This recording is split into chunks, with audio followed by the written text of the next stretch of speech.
सुरू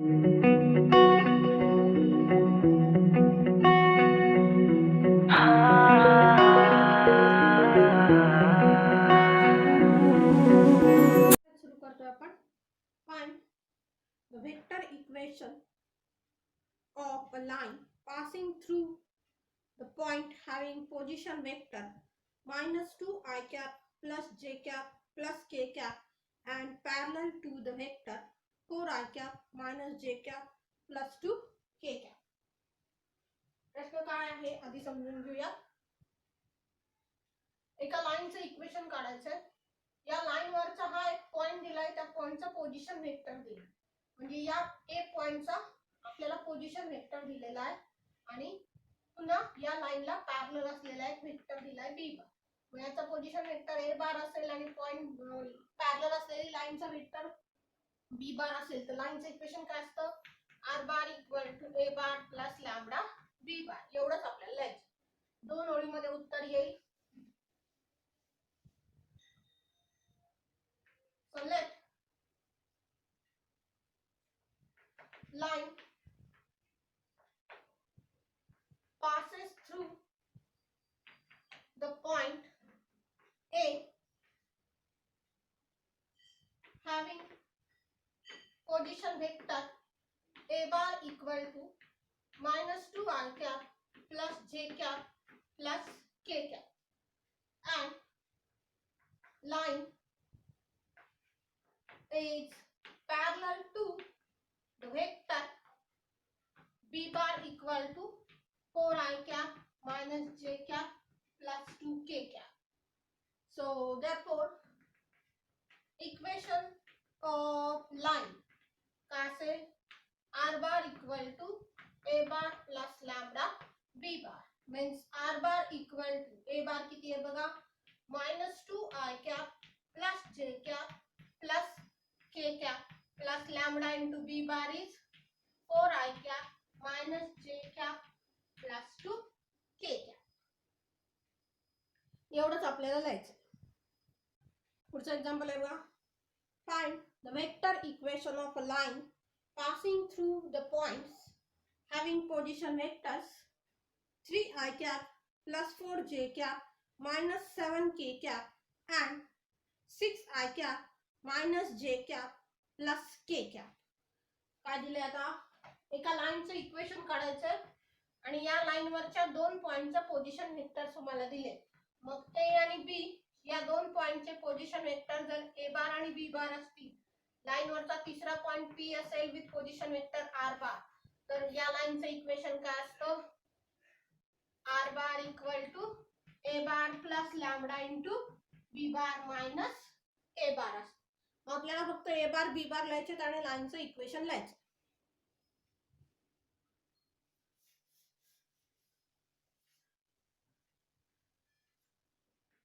Let line passing through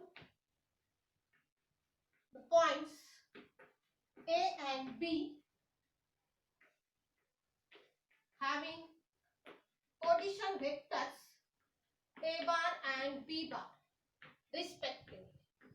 So A bar equal to पहिला vector लिहूयात आपण 3 I cap plus 4 j cap minus 7 k cap and B bar equal to 6 I cap minus j cap plus k cap. Now equation of line. So vector equation of line is r bar equal to a bar plus lambda b bar minus a bar.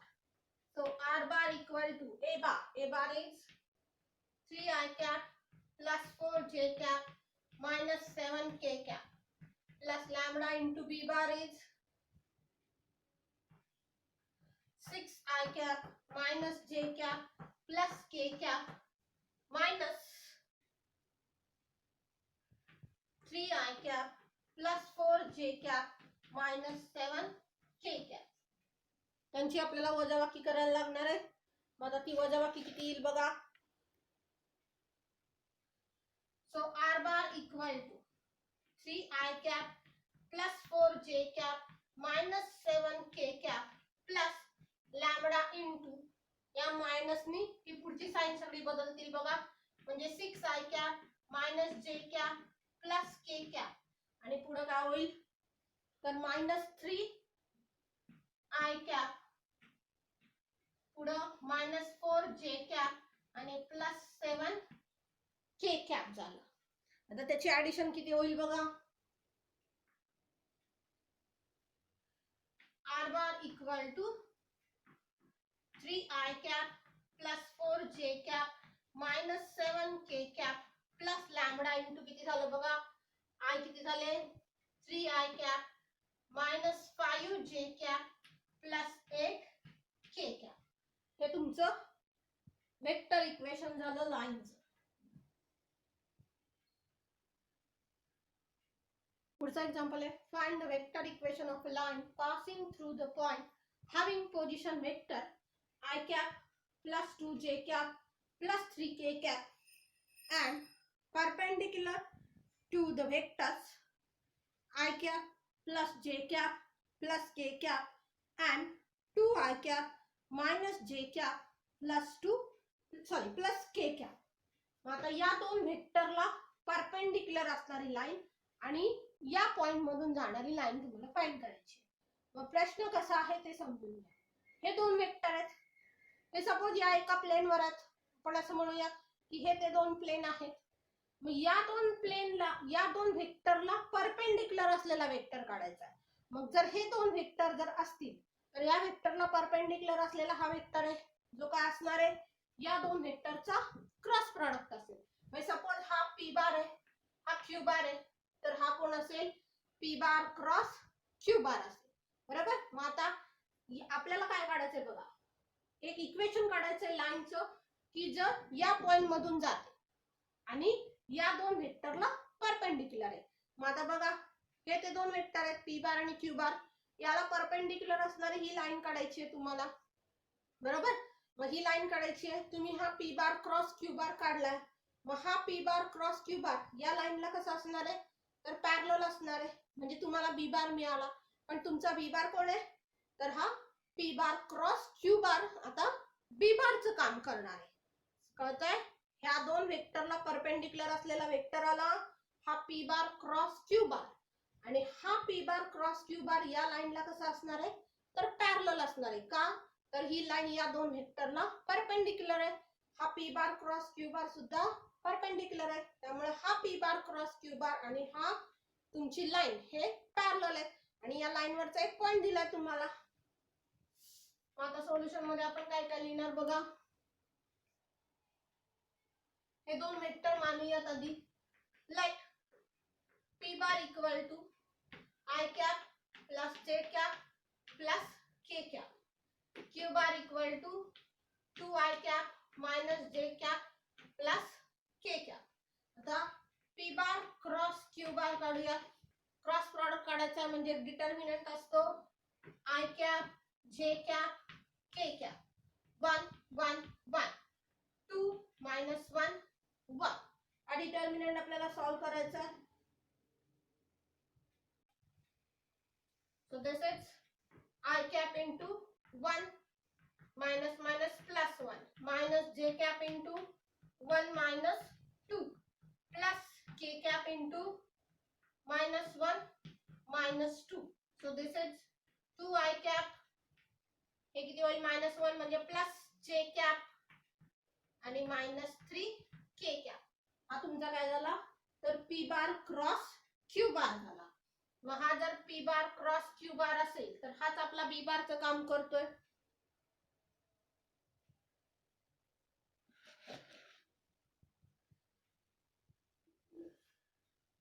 So let p bar cross q bar is perpendicular to p bar and q bar. p bar cross q bar कसा आहे तर perpendicular आहे या p बार आणि q बारला. म्हणजेच काय असणार आहे तर p bar cross q bar is parallel to the line. ज्या लाईनचं इक्वेशन तुम्हाला काढायचंय त्या लाईनला तो कसा असेल तर पॅरलल असेल. म्हणून आपण काय म्हणणार let b bar equal to p bar cross q bar equal to किती आलं तर 2i plus j minus 3k आलं. या p बार क्रॉस q ला आपण b बार मानला. Now line passes through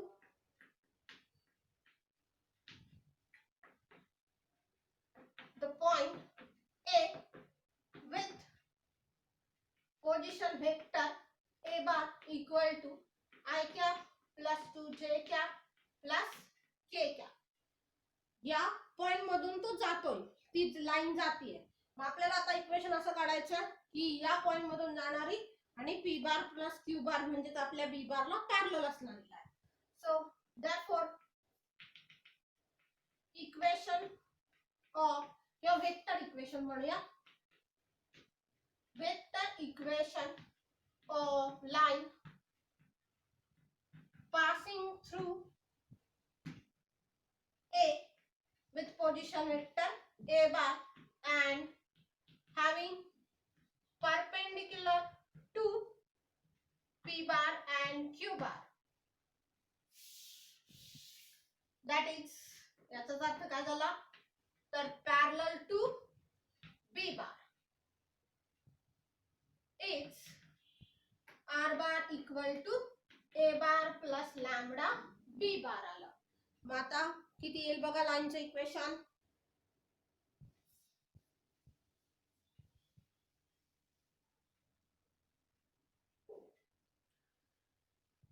So this R bar equal to A bar किती आहे बघा, I cap plus 2j cap plus 3k cap plus lambda into P bar cross Q bar किती होता बघा,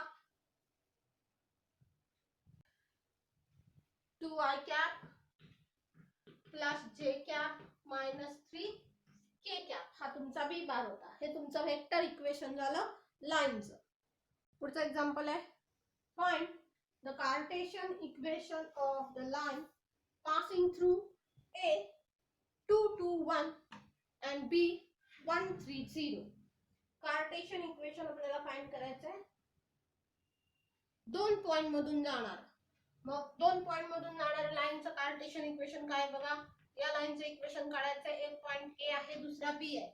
एकाचे कोऑर्डिनेट मानले आपण x1 y1 आणि z1, तर दुसऱ्याचे मानले x2 y2 आणि z2. तर लाईनचं इक्वेशन काय येतं, आणि मग x minus x1 upon x2 minus xy, y minus y1 upon y2 minus y1, आणि पुढचं z चं कसं आलं, तर z minus z1 upon z2 minus z1. मग फक्त याला x1 y1 z1 आणि याला x2 y2 z2 म्हणायचं आणि लाईनच्या इक्वेशन मध्ये किमती ठेवायच्या.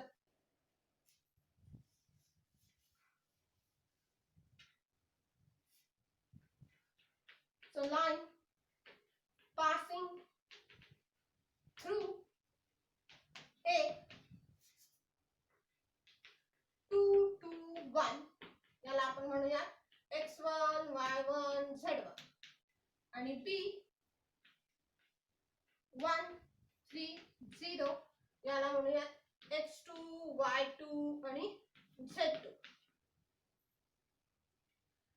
Now equation of line किंवा कार्टेशियन इक्वेशन म्हणूया, specifically Cartesian equation of line passing through A and B are x minus x1 upon x2 minus x1 equal to y minus y1 upon y2 minus y1 equal to z minus z1 upon z2 minus z1. आता किमती फक्त ठेवायच्यात आपल्याला. So x minus x1 is 2 upon 1 minus 2 equal to y minus 2 upon 3 minus 2 equal to z minus 1 upon 0 minus 1. किती येईल बघा,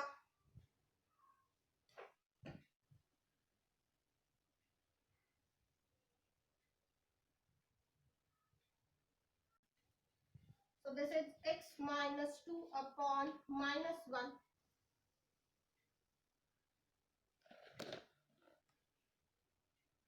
equal to y minus 2 upon 1 equal to z minus 1 upon minus 1. हे तुमचं Cartesian equation झालं लाईनचं. पुढचं example बघा. Find the Cartesian equation of a line passing through point A -1 to 1 and having direction ratios 2 3 1. एका लाईनचं वरचा पॉइंट दिला आणि त्या लाईनला त्या लाईनचे डायरेक्शन रेशोज दिले. मग आपण काय करणार आता, या लाईनचं इक्वेशन काढायचं आहे. त्याच्यावरचा एक पॉइंट दिलाय A, त्याचे कोऑर्डिनेट आहेत -1 to 1 आणि याच लाईनचे डायरेक्शन रेशोज दिले 2 3 आणि 1. मग आपण काय थेरी करतो की या लाईनचे जे डायरेक्शन रेशोज असतील तेच पॅरलल असलेल्या B बारचे असतील. म्हणजे B बारचे डायरेक्शन रेशोज झाले 2 3 आणि 1. त्याच्यावरून आपल्याला B बार काढता आला. So line passing through A -1 to 1 having position vector A bar equal to, त्याचा पोझिशन वेक्टर आपण काय म्हणणार तर -i cap plus 2j cap plus k cap. मग हा A बार आला. मग आता पुढे काय दिलंय, direction ratios of line are 2 3 1. therefore direction ratios of B bar, किंवा आधी आपण लिहूयात, let B bar is parallel to the line. B bar कशी आहे तर लाईनला पॅरलल असलेला वेक्टर आहे. therefore काय होणार, direction ratios of B bar, या B bar चे डायरेक्शन रेशोज सुद्धा काय असतील, are 2 3 and 1. therefore B bar किती आला, 2i cap plus 3j cap plus k cap आला. मग आता A बार मिळाला, B बार मिळाला. लाईनचं इक्वेशन फक्त फाइंड करायचंय. therefore equation of line passing through A with position vector A bar and having direction ratios 2 3 1 are, किंवा याच्या ऐवजी आपण असं म्हणूयात and parallel to B bar. एक जनरल फॉर्मॅट दिला, parallel to B bar is R bar equal to A bar plus lambda B bar. so R bar equal to A bar किती आहे बघा, -i cap plus 2j cap plus k cap plus lambda into B bar is 2i cap plus 3j cap plus k cap. हे आपलं vector equation झालं. Sorry vector equation झालं. हे आपल्याला Cartesian equation काढायचं होतं.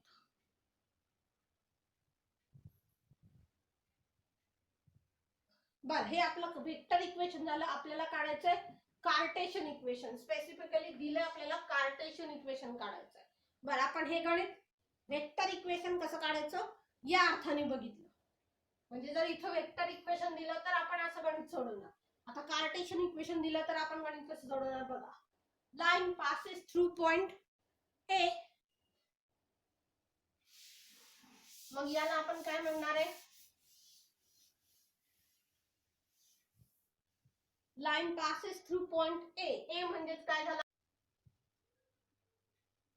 तेच गणित बघूयात आपण. फाइंड द कार्टेशियन इक्वेशन म्हटलं होतं आपण, वेक्टर फॉर्म काढला होता. आता आपण कार्टेशियन फॉर्म काढू. So line passes through point A -1 to 1, याला आपण काय म्हणणार तर x1 y1 आणि z1 म्हणणार. Then direction ratios of line are 2 3 and 1, याला आपण म्हणणार ABC. जे लाईनच्या डायरेक्शन रेशोज असतात तेच आपण काय म्हणतो तर बी बारचे डायरेक्शन रेशो. त्यामुळे ते झाले 2 3 1 म्हणजे ABC. So Cartesian equation of line. आता कार्टेशियन इक्वेशन ऑफ लाईन काय असेल बघा, x minus x1 upon a equal to y minus y1 upon b equal to z minus z1 upon c. याच्यात किमती फक्त ठेवायच्यात आपल्याला. So x minus of minus 1 upon a is 2, then y minus 2 upon 3 equal to z minus 1 upon 1. म्हणजे हे काय होईल तर x plus 1 होईल upon 2 y minus 2 upon 3 equal to z minus 1 upon 1. हे तुमचं कार्टेशियन इक्वेशन झालं. हा पुढचा एक्झाम्पल आहे. Show that the line x plus 1 upon minus 10 y plus 3 upon minus 1 and z minus 4 upon 1 and x plus 10 upon minus 1 y plus 1 upon minus 3 z minus 1 upon 4 intersect each other. Find the coordinates of their point of intersection. हे एका लाईनचं equation आहे आणि हे एका लाईनचं equation आहे. For example या आता दोन लाईन आहेत. हे पहिल्या लाईनचं इक्वेशन आहे आणि हे दुसऱ्या लाईनचं इक्वेशन आहे. आणि या दोन लाईन आपल्याला काय दाखवायचं आहे, शो दॅट करायचं आहे. या दोन लाईनचा पॉइंट ऑफ इंटरसेक्शन, या दोन लाईन एकमेकांना इंटरसेक्ट करतात एका पॉइंट मध्ये आणि त्या पॉइंटचे कोऑर्डिनेट तुम्हाला फाइंड करायचे.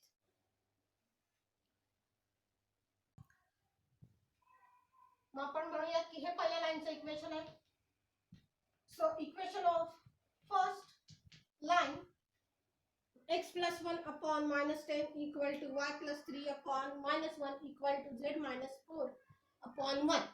आता कॉन्स्टंट काहीतरी घ्यावा लागतो आपल्याला म्हणून आपण घेऊयात हा लॅम्बडा. म्हणजे हे इक्वेशन काढते व्हेक्टर फॉर्म मध्ये कसं आलं बघा, r bar equal to a bar plus lambda b bar. हा b बार कोणाला -10 i cap minus j cap plus k cap आला आणि a बार कोणाला तर इथला वेक्टर आला -i कॅप -3j कॅप आणि +4k कॅप. असा आपला वेक्टर आला. तो वेक्टर आणि कार्टेशियन फॉर्म इंटरचेंज करायला कसा येतो ते नीट बघा. हे झालं तुमचं कार्टेशियन फॉर्म मधलं इक्वेशन की जे लॅम्बडा आहे असं आपण कन्सिडर केलं. आता याच्यावरनं x y z च्या किमती काढूया. So x + 1 upon -10 equal to lambda असतो. पुन्हा y plus 3 upon minus 1 equal to lambda असतो आणि z minus 4 upon 1 equal to lambda असतो. म्हणजे किती झालं बघा, x plus 1 equal to -10 lambda झालं म्हणजे x झाला -1 -10 लॅम्बडा. पुन्हा इथं y plus 3 equal to minus lambda झालं म्हणजे y equal to -3 लॅम्बडा झालं. इथं z minus 4 equal to lambda झालं म्हणजे z इक्वल टू झालं 4 प्लस लॅम्बडा. या तुमच्या एक्स वाय झेड च्या किमती आल्या आणि याच एक्स वाय झेड च्या किमती म्हणजे आपण कुठलाही एक जनरल पॉइंट लाईन वरचा म्हणतो. ही जर लाईन असेल तर या लाईन वरचा कुठलाही एक पॉइंट पी घेतो की ज्याचे कोऑर्डिनेट असतात एक्स वाय झेड, ते हे एक्स वाय झेड आलं. मग आपण असं म्हणूया coordinates of any point P x y z, coordinates of any point P on the line y. आणि या P चे कोऑर्डिनेट मग आता किती आले, P x y z म्हणजे झाले -1 -10 लॅम्बडा पुन्हा -3 लॅम्बडा आणि 4 प्लस लॅम्बडा. हे तुमच्या p चे कोऑर्डिनेट झाले. असंच आपल्याला सेकंड इक्वेशनचं काढायचं. मग आता सेकंड इक्वेशन काय म्हणणार, so equation of second line काय होतं बघा तुमच्या second लाईनचं equation, x plus 10 upon -1 equal to y plus 3 upon -1. x plus 10 upon -1 y plus 1 upon -3 आणि z -1 upon 4. हे तुमच्या सेकंड लाईनचं इक्वेशन होतं. आता हे पुन्हा म्यू म्हणायचं. दुसरी लाईन आहे त्यामुळे याचा लॅम्बडा नाही म्हणायचा, तर याचा कॉन्स्टंट म्हणूयात म्यू आहे. याच्यावरनं पुन्हा एक्स वाय झेड ची किंमत काढायची आपण. म्हणजे काय होईल बघा, x plus 10 upon -1 equal to mu झालं, y plus 1 upon -3 equal to mu झालं आणि z minus 1 upon 4 equal to mu झालं.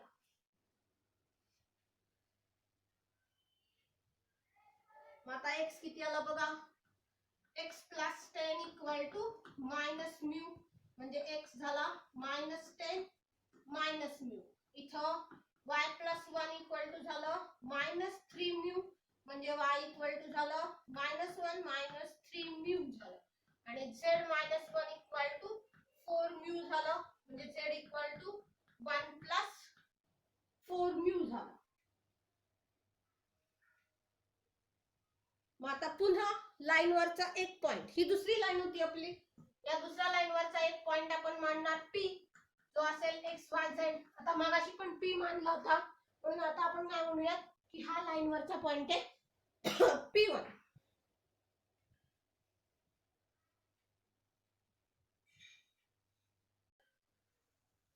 So coordinates of any point P1 XYZ on the line 2 XYZ equal to किती आले, -10 minus mu -1 -3 mu आणि 1 plus 4 mu झालं. हे तुमचे कोऑर्डिनेट्स आले P1 चे. हे कोऑर्डिनेट्स आले P1 चे. बघा तुम्ही काय केलं, पहिल्या लाईनचं इक्वेशन वरनं पॉइंट P काढला, XYZ चे कोऑर्डिनेट काढले. दुसऱ्या लाईनच्या इक्वेशन वरनं P1 काढला आणि XYZ च्या किमती काढल्या. आता या दोन लाईन कशा आहेत तर एकमेकांना इंटरसेक्ट करतात. मग आपण असं म्हणूयात की ह्या लाईन वरचा हा पॉइंट P आणि या लाईन वरचा हा पॉइंट P1 एकच आहे. म्हणजे हा पॉइंट P आणि P1 इथं आहे की जिथं तो पॉइंट ऑफ इंटरसेक्शन झाला असं आपण थोडा वेळ समजूया. म्हणजे आपण काय लिहिणार, the given line intersect each other. So given lines intersect each other if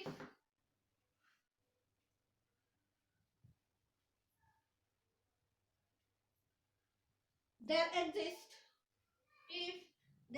some values of lambda, if there exist some values of lambda and mu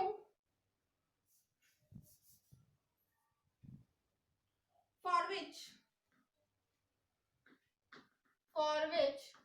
P equal to P1. काय केलं आपण बघा, या दोन लाईन एकमेकांना intersect करतात. कधी तर आपल्याला लॅम्बडा आणि म्यूच्या अशा काही व्हॅल्यू मिळतात की त्यावेळेस काय होतंय, P इक्वल टू P1 होतंय.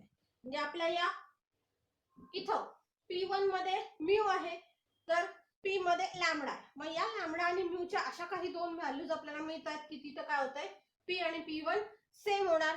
मग P आणि P1 सेम होणार म्हणजे त्याचे कोऑर्डिनेट सेम होणार आणि त्यावेळेस त्या काय लाईन कशा असतील, इंटरसेक्ट होणाऱ्या असतील. म्हणजेच आपण खाली कसं लिहिणार पहा मग,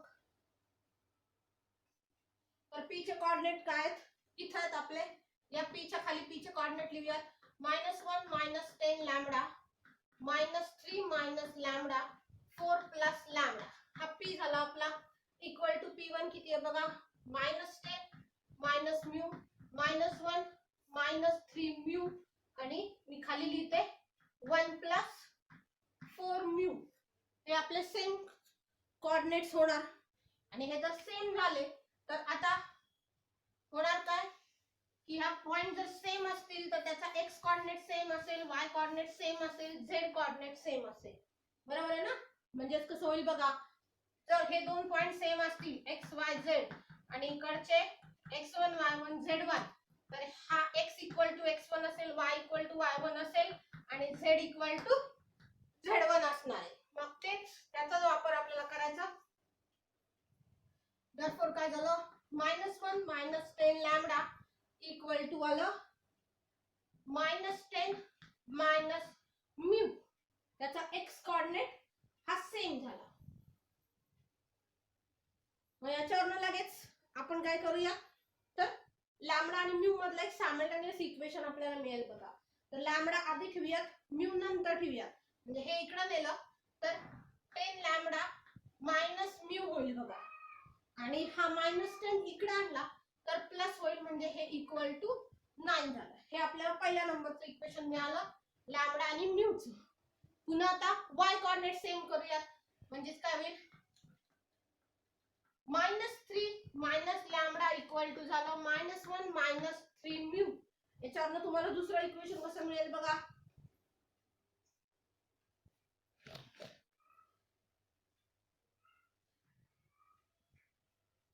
लॅम्बडा आधी ठेवायचा, म्हणजे हा तिकडे नेला, म्हणजे लॅम्बडा -3 म्यू इक्वल टू किती होईल,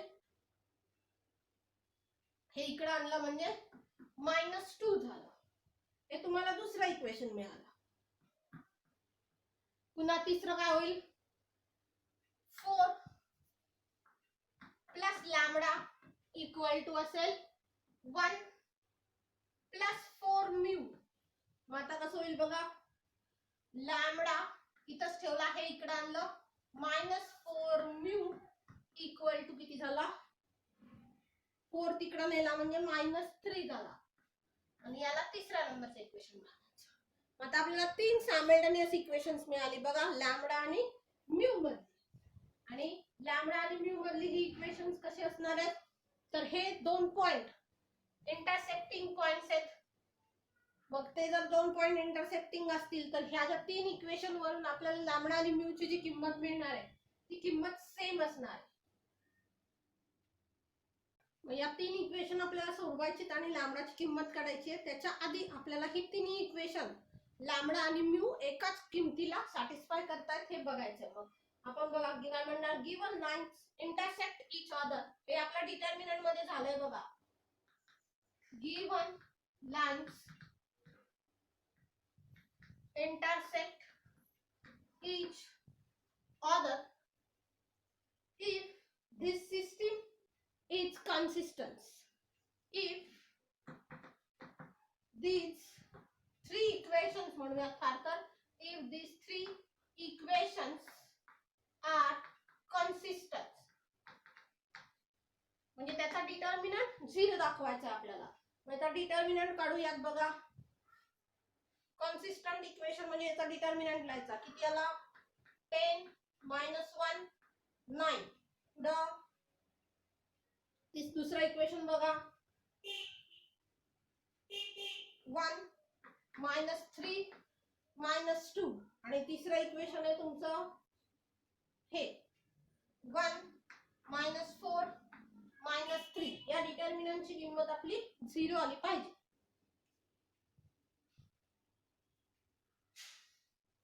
याचं एक्सपान्शन करायचं आहे. 10 into 9 minus 8 plus 1 into -3 plus 2 plus 9 into -4 plus 3. So this is 10 into 1 plus 1 into -1 plus 9 into -1. So this is 10 minus 1 minus 9 means it is 0. So these three equations are consistent. He 3 equations कशी आहेत, तर consistent आहे. म्हणजे आपण काय लिहिणार, की ही 3 equations जी आहेत ही 3 इक्वेशन्स कन्सिस्टंट आहेत.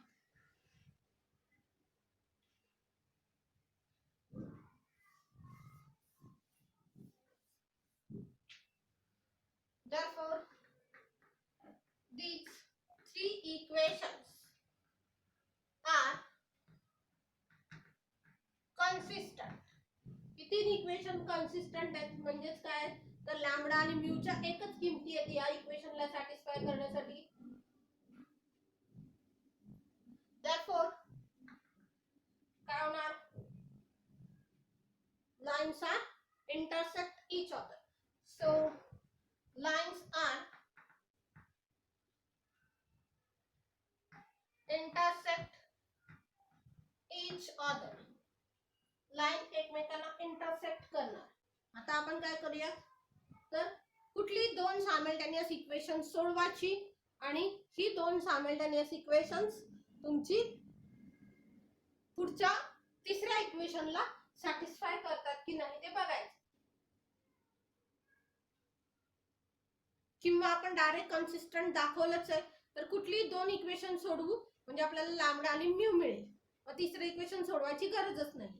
मग आता पहिली दोन इक्वेशन्स कुठली आहेत बघा आपण दुसरं आणि तिसरं इक्वेशन सोडवू, आपल्याला सोपं पडेल. तुम्ही कुठलीही दोन सोडवली तरी चालेल. आम्ही दुसरं आणि तिसरं का घेतलं तर इथं फक्त लॅम्बडाचं कोएफिशियंट 1 आहे, लगेच सॉल्व्ह होईल म्हणून घेतलं. बाकीची दोन घेतली असती म्हणजे 1 आणि 2 घेतलं असतं किंवा 1 आणि 3 घेतलं असतं तर थोडंसं लेंदी गणित झालं असतं, म्हणून मी 1, 2 आणि 3 घेतलं. आता डायरेक्ट सबट्रॅक्शन केली तर बघा लॅम्बडा कॅन्सल होईल. So subtracting 3 from 2. दुसऱ्या इक्वेशन मधलं तिसरं वजा करायचं म्हणजे हे झालं मायनस, हे झालं प्लस, हे झालं प्लस, हे गेलं शिल्लक काय राहिला, एक म्यू राहिला प्लस आणि इक्वल टू किती आलं तर इथे आलं 1 म्हणजे म्यू ची किंमत झाली तुमची 1. आता ही किंमत 2 किंवा 3 मध्ये ठेवा. So put mu equal to 1 into काय होईल lambda -3 into 1 equal to -2. So lambda -3 equal to -2. So lambda equal to किती आला तर 1 आला. ही तुमची लॅम्बडाची किंमत झाली. मग ही लॅम्बडाची किंवा म्यूची किंमत तुम्ही p किंवा p1 मध्ये ठेवली तर तुम्हाला पॉइंट ऑफ इंटरसेक्शन मिळणार आहे. तुम्ही कुठलीही किंमत ठेवली, आयदर लॅम्बडा ठेवा किंवा म्यू ठेवा. तुम्ही लॅम्बडा ठेवला तर तुम्हाला कशात ठेवायला लागेल p मध्ये ठेवायला लागेल आणि म्यू ठेवला तर कशात ठेवायला लागेल P1 मध्ये ठेवायला लागेल. जरी P मध्ये ठेवलं तरी तुमच्या त्याच किमती येणार, P1 मध्ये ठेवलं तरी जे इथे येणार आहे तेच इथे येणार आहे. त्यामुळे काही फरक पडत नाही, तुम्ही कुठल्याही ठेवा.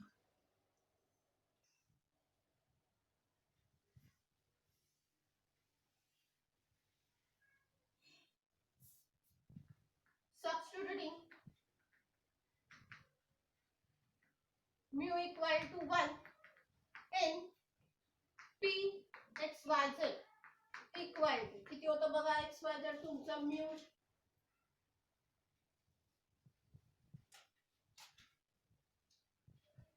-1 -10 लॅम्बडा पुन्हा -3 ना आपण म्यू ठेवतोय नाही का म्हणजे P1 मध्ये ठेवायला लागेल. तुम्ही कशातही ठेवा. आता मी म्यू लिहिलंय म्हणून मी म्यू मध्ये ठेवते म्हणजे इथं झालं P1 -10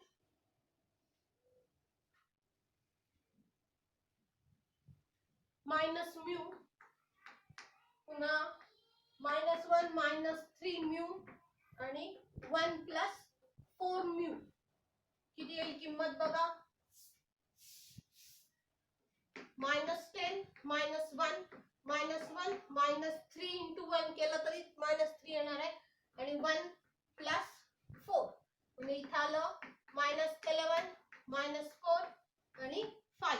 जरी तुम्ही लॅम्बडाची किंमत ठेवली 1, कशात ठेवायला लागेल लॅम्बडाची किंमत p मध्ये ठेवायला लागेल तरी हेच कोऑर्डिनेट येणार आहेत. का तर p = p1 असं म्हटलं आपण कारण p आणि p1 काय तर पॉइंट ऑफ इंटरसेक्शन आहे त्या दोन lines. So this is your point of intersection. म्हणजे आपण खाली फार तर असं लिहू शकतो point of intersection of two lines. Therefore point of intersection of two lines equal to P म्हणजेच P1 equal to -11 -4 आणि 5.